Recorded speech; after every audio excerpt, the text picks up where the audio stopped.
ভারতের মুসলিম নির্যাতন, বর্তমান প্রেক্ষাপট ও মানবিক সংকট। সাথে আছি আমি আব্দুল্লাল মামুন। ভারত একটি ধর্মনিরপেক্ষ রাষ্ট্র হিসেবে প্রতিষ্ঠিত হলেও সাম্প্রতিক বছরগুলোতে সংখ্যালঘু মুসলিম সম্প্রদায়ের উপর ব্যাপক নির্যাতন, সহিংসতা, প্রাতিষ্ঠানিক বৈষম্য বৃদ্ধি পেয়েছে। বিশেষত 2014 সালে নরেন্দ্র মোদীর নেতৃত্বে ভারতীয় জনতা পার্টি বিজেপি ক্ষমতায় আসার পর থেকে মুসলিমদের বিরুদ্ধে হিন্দুত্ববাদী আক্রমণ ও রাষ্ট্রীয় পৃষ্ঠপোষকতা বৈষম্য উদ্বেগজনক হারে বেড়েছে। এই প্রতিবেদনে মুসলিম নির্যাতনের বর্তমান চিত্র, কারণ, আন্তর্জাতিক প্রতিক্রিয়া এবং ভবিষ্যৎ সম্ভাবনা বিশ্লেষণ করা হয়েছে। বর্তমান পরিস্থিতি: নির্যাতনের ধারা, সহিংসতা ও হামলা, ধর্মীয় উৎসবে হামলা, হোলি উৎসবের সময় মুসলমানদের উপর হামলা, মসজিদে নামাজে বাধা দেওয়া এবং গণপিটুনির ঘটনা ঘটেছে। মসজিদে আক্রমণ: সাম্প্রতিক একটি ভিডিওতে দেখা গেছে নামাজ শেষে মুসলমানদের উপর হিন্দুত্ববাদীদের হামলা, যেখানে জয় শ্রীরাম স্লোগান দিতে তাদেরকে মারধর করা হয়।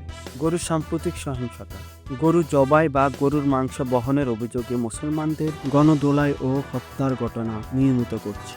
প্রাতিষ্ঠানিক বৈষম্য: বাসস্থান ও সম্পত্তির অধিকার, মুসলিম দম্পতিকে হিন্দু অধ্যুষিত এলাকায় পেট্রোল কিনতে বাধা দেওয়া হয়েছে, এমনকি স্থানীয়রা প্রকাশ্যে তাদের প্রবেশের বাধা সৃষ্টি করেছে। শিক্ষা ও কর্মক্ষেত্রে বৈষম্য: মুসলিম শিশুদের স্কুলে পাকিস্তানি সন্ত্রাসী বলে অপমান করা হয় এবং চাকরিতে কোটা বা পদোন্নতিতে বাধার মুখোমুখি হতে হয়। ধর্মীয় স্বাধীনতা হরণ: নামাজ আদায়ে বাধা, হিজাব নিষিদ্ধকরণ এবং মসজিদ ভেঙে মন্দির নির্মাণ। নির্যাতনের কারণ: রাজনৈতিক উস্কানি, হিন্দুবাদী আদর্শ, বিজেপি ও আরএসএস এর মতাদর্শ মুসলিম অন্যান্য হিসেবে চিহ্নিত করা হয়, যা সহিংসতার বৈধতা দেয়।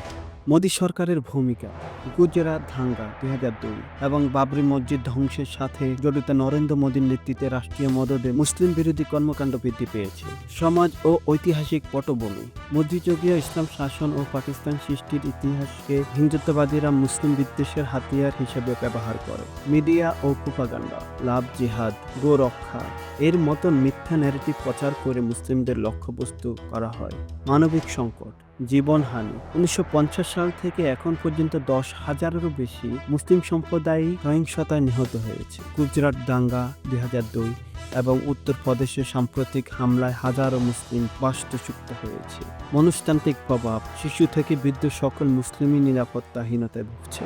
আন্তর্জাতিক প্রতিক্রিয়া: মার্কিন যুক্তরাষ্ট্র ভারতে মুসলিম গণহত্যার আশঙ্কা প্রকাশ করে ধর্মীয় স্বাধীনতা রিপোর্টে কঠোর ভাষায় সমালোচনা করেছে। ইসলামী সংগঠন: বাংলাদেশ জামাত ইসলাম, বাংলাদেশ ইসলামী আন্দোলন ও অন্যান্য সংগঠন ভারতের মুসলিমদের পক্ষে সোচ্চার হয়েছে। জাতিসংঘ মানবাধিকার লঙ্ঘনের অভিযোগে তদন্তের আহ্বান জানিয়েছেন। ভবিষ্যৎ ও সম্ভাবনা: ভারতের মুসলমানরা আজ নিজ দেশে দ্বিতীয় শ্রেণীর নাগরিকত্বে পরিণত হয়েছে। রাষ্ট্রীয় পৃষ্ঠপোষকতা: এই নির্যাতন যদি অব্যাহত থাকে তাহলে দেশটি একটি গণহত্যার দিকে এগিয়ে যেতে পারে এবং গণহত্যার দিকে এগিয়ে যেতে পারে বলে মার্কিন রিপোর্টে সতর্ক করা হয়েছে। আন্তর্জাতিক চাপ ও অভ্যন্তরীণ সচেতনতা বৃদ্ধির মাধ্যমে এই সংকট থেকে উত্তরণের পথ খোলা থাকতে পারে। আজকে এই পর্যন্ত। সালামু আলাইকুম।